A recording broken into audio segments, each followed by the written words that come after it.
शाम के 7 बज चुके थे। अनामिका के कदम तेजी से घर की ओर बढ़ रहे थे। दिमाग में हजारों बातें घूम रही थी। राजीव घर पहुंच चुके होंगे, बच्चे भूख से परेशान हो रहे होंगे, काम वाली भी आधा अधूरा काम करके जा चुकी होगी। तभी सड़क के शोरगुल को चीरती एक आवाज कानों में सुनाई दी, अनामिका। पीछे मुड़कर देखा तो एक जाना पहचाना चेहरा हांफता हुआ उसी की तरफ बढ़ चला आ रहा था। सुधीर। अनामिका को पहचानने देर नहीं लगी। पिछले 8-9 साल में कितना बदल गया है सुधीर। वजन थोड़ा बढ़ गया है, चेहरा थोड़ा कुंभला गया है, बालों में सफ़ेदी झलक रही है। लगता है तुमने मुझे पहचाना नहीं। सुधीर, कैसे भूल सकती हूँ, कैसे भूल सकती हूँ तुम्हें। कैसे हो? ठीक ही हूँ, सुधीर ने लंबी सांस भरकर कहा। अब दोनों साथ साथ चल रहे थे। अगर थोड़ा समय हो तो हम पार्क में बैठें, अनामिका। अनामिका ने घड़ी की ओर देखा, फिर कुछ सोचकर बोली, चलो 1 महीना पहले ही मेरा यहाँ तबादला हुआ था। तुम्हारे घर गया तो पता चला कि तुम लोग वहाँ से शिफ्ट हो चुके हो। वैसे तुम बिल्कुल नहीं बदली अनामिका, अभी भी उतनी ही खूबसूरत हो। तुम्हारे मम्मी पापा कैसे हैं? सुधीर ने एक ही सांस में सारे प्रश्न पूछ डाले। दिवंगत माता पिता का स्मरण होते ही अनामिका का गला भर आया। सुधीर, तुम्हारे जाने के 2 वर्ष के भीतर ही माँ और पापा का देहांत हो गया था। भैया भाभी ने वो मकान बेच दिया और मुझे अपने साथ यहाँ दिल्ली ले आए। ईश्वर के आगे किसी की कहाँ चलती है, उम्र तो सभी ऊपर से लिखवा कर ही आते हैं। अनामिका संक्षिप्त उत्तर देती रही। सुधीर के विषय में जानने की इच्छा होते हुए भी वो चुप रही, क्योंकि मन अपराध बोध से ग्रस्त था। बरसों पहले अनामिका ने घर परिवार की मजबूरियों के चलते सुधीर के विवाह का प्रस्ताव ठुकरा दिया था। कहाँ खो गई अन्नू? प्यार से सुधीर अनामिका को इसी नाम से पुकारा करता था, लेकिन इस समय सुधीर के निकट आने का प्रयास देखकर अनामिका कांप रही थी। समझ नहीं पा रही थी सुधीर को कैसे समझाए। मेरे बारे में कुछ नहीं पूछोगी अनु? पिछले 8-9 सालों में कहाँ रहा, क्या किया? सुधीर ने आगे बढ़कर अनामिका की कोमल हथेलियों को अपने हाथों में ले लिया था। तुम तो जानती हो मेरा हमेशा से ही ट्रांसफरेबल जॉब रहा है। यहाँ से वहाँ घूमता रहता हूँ। बस ये समझ लो घर में काम में निपुण हो गया हूँ। और फिर वो फीकी हंसी हंस दिया। तुमने विवाह क्यों नहीं किया? आखिर अनामिका ने अपना प्रश्न पूछ ही लिया। जहाँ तक मैं समझता हूँ विवाह तो मन वचन और कर्म का मिलन है, और यह मिलन तो तुमसे बरसों पहले ही हो चुका था।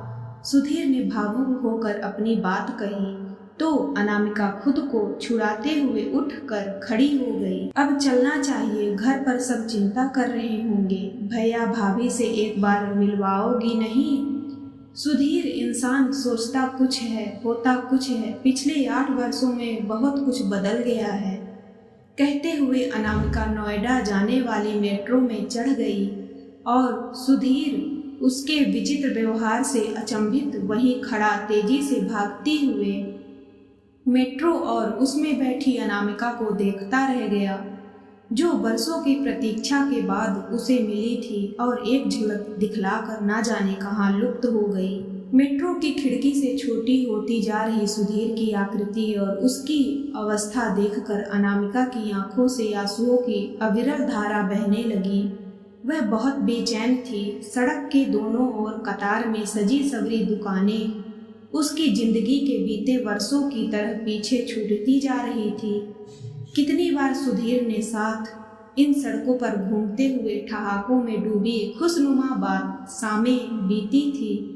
न जाने कितनी रंग बिरंगी कल्पनाओं से सजे सपनों के घरौंधे बनाए थे दोनों ने। बाजार, जगमगाती सड़कें उसी तरह न्योता दे रही थी, किंतु जिंदगी बहुत आगे निकल चुकी थी। रात के 8 बज चुके थे।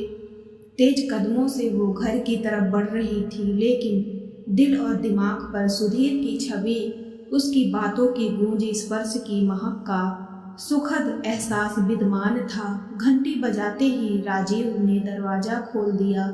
सब कुशल तो है ना अनु? तुमने घंटी का बटन इतनी जोर से दबाया कि मैं तो घबरा ही गया। भाई, दरवाजा खोलने में थोड़ा समय तो लगता है ना। मेज पर चाय का प्याला देखकर अनामिका समझ गई थी कि अपनी आदत के अनुसार राजीव दफ्तर से लौटकर चाय पी चुका है। उसने झट से गाउन पहना और किचन में प्रवेश करने ही वाली थी कि राजीव ने उसे रोक लिया। पहले तसल्ली से चाय पी लो, फिर खाना बनाना। मेज पर रखी पत्रिका के फड़फड़ाते पन्नों पर पेपर वेट रखते हुए राजीव ने चाय की चुस्की ली। फिर पूछा, आज बहुत देर कर दी, काम ज्यादा था क्या? हाँ, ऐसा लगा जैसे चाय का घूंट अनामिका के गले में अटक गया हो।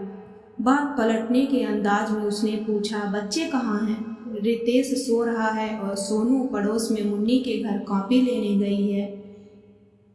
चाय का प्याला किचन में रखते हुए राजीव बोला, समाचार का वक्त हो गया है, अब आप अपना फील्ड संभालिए। डिनर तैयार करते वक्त अनामिका सोच रही थी, आज इतने बरसों बाद सुधीर क्यों मिला? मैंने कितनी मुश्किल से तो उसे भुलाया था।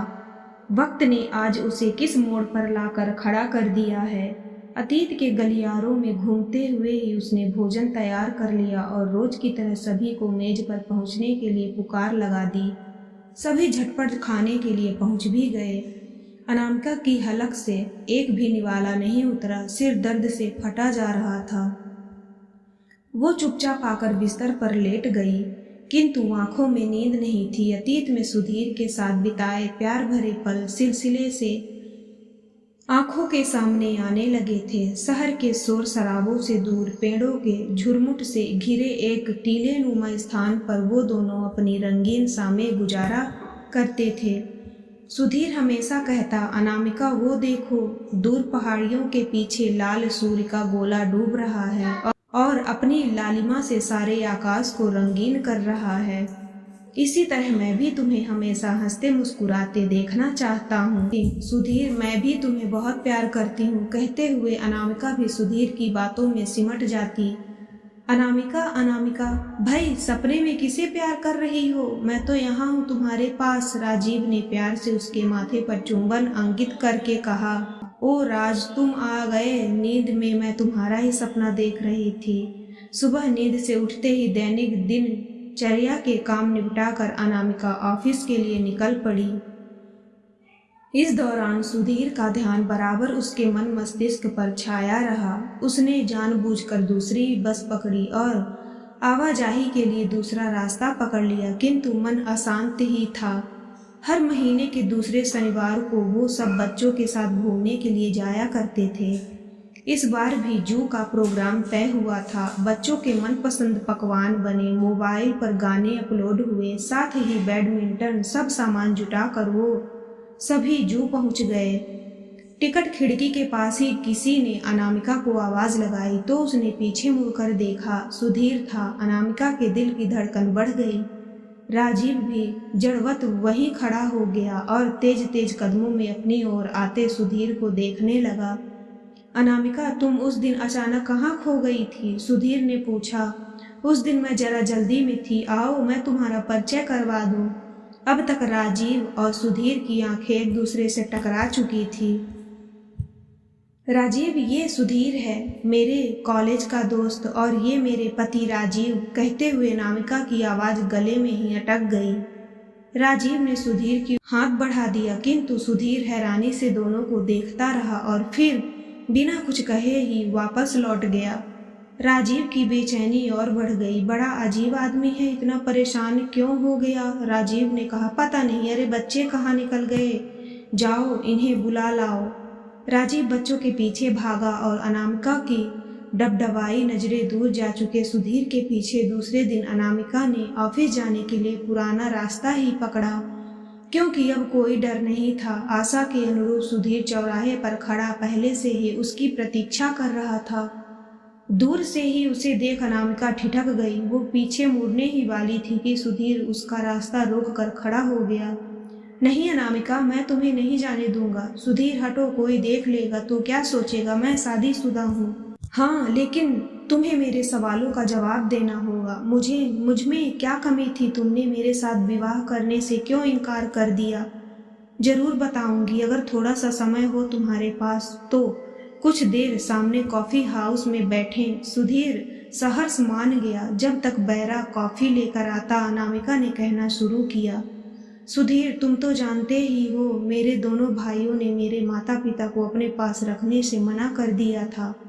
ऐसे में मैं उन्हें अकेला कैसे छोड़ सकती थी? इसीलिए मैंने उस समय शादी के लिए साफ इनकार कर दिया था और ये भी निश्चय किया था कि आजीवन कुंवारी रहूंगी। तुम्हारे जाने के 2 साल बाद ही माँ और बाबूजी दोनों चल बसे। मैं अन्नू भैया के पास आकर रहने लगी। हालांकि मैं कमाती थी, फिर भी भाभी का व्यवहार मेरे प्रति सही नहीं था। अक्सर भैया से कहती रहती, या तो इसकी शादी कर दो या इसके लिए किसी दूसरे मकान में इसके रहने की व्यवस्था कर दो। आखिर एक दिन भैया भाभी के दबाव में आ गए और मेरा रिश्ता 2 बच्चों के पिता विदुर राजीव के साथ तय कर दिया। अब मेरे सामने 2 विकल्प थे, या तो आजीवन भाभी के ताने सुनती या राजीव का रिश्ता मंजूर करती। मैं बुरी तरह टूट चुकी थी सुधीर। मैंने तुम्हारे ऑफिस में जाकर भी पता लगाना चाहा कि आजकल तुम कहाँ हो, लेकिन वहां से भी मुझे कोई संतोषजनक उत्तर नहीं मिला। आखिर काफी सोच विचार के बाद मैंने दूसरा विकल्प ही चुन लिया। राजीव एक अच्छा इंसान है। बीते वर्षों में उसने मुझे भरपूर प्यार और सम्मान दिया है। अब तुम ही बताओ, मैं उसे कैसे धोखा दे सकती हूँ? नहीं अनामिका, नहीं। तुम्हारा कर्तव्य यही है कि तुम अपना घर परिवार संभालो। मैं अपना तबादला किसी दूसरी जगह करवा लूंगा और फिर कभी तुम्हारे जीवन में हस्तक्षेप नहीं करूंगा। कहते हुए सुधीर भीड़ में खो गया। आंसू के 2 कतरे न जाने कब अनामिका की आंखों की ओर कोर भिगो गए थे, जिन्हें उसने पोंछ लिया था।